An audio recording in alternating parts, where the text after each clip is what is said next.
Hey, what's going on? In this video, I'm going to show you how we reduce the churn in the first 4 weeks of our gym memberships. We have a brick and mortar gym, and then how you might be able to take the lessons that we learned to improve it and instill it in your own business, whatever that may be. And so we were running into a case where we track our monthly attrition every month because we're mainly subscription based. And what we found was a high percentage of the people who were churning were not those who'd been with us for 6 months, not with us who'd been with us for a year, but it was in that first 3 weeks. And so, of course, once we saw that people were dropping off 3 weeks, we looked at adjusting our onboarding.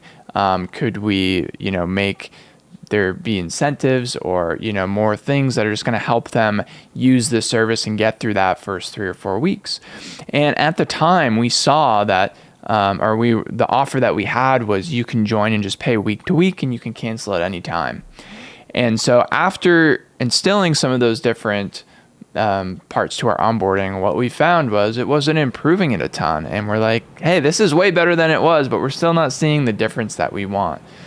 And so what we ended up doing was on the front end, we no longer sell week to week.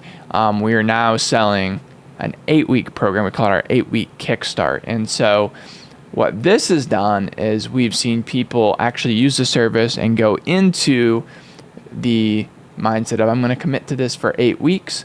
And because of that, people are basically getting better results. They're using the service because they're in that mindset.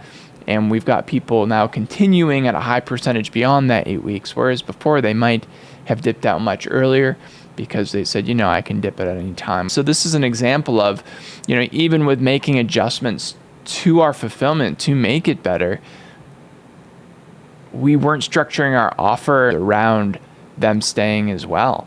And so for you, if you're seeing a similar issue or a drop-off point in your attrition, how can you set up your offer? Or maybe you're not seeing people drop off in the first month. Maybe you're seeing people drop off at 9 months.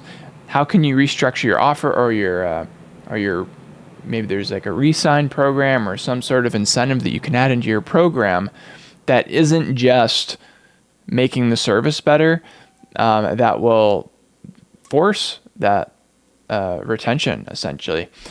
So I just wanted to share that. That was pretty big for us. I'll do another video soon on how we actually do structure that 8-week program out because it has been a game changer for our business. Up to this point now, we're still able to sit around that 5% per month churn rate, which is exactly where we want to be. Of course, lower would always be better, but 5% churn, if we can do that, we can normally outmarket that as long as we're doing a good job there. So go hope you find this helpful. If you did, please consider dropping a like. And if you got questions, drop a comment as always. IG's in the description as well. If you want to reach out, have any questions. Talk to you soon.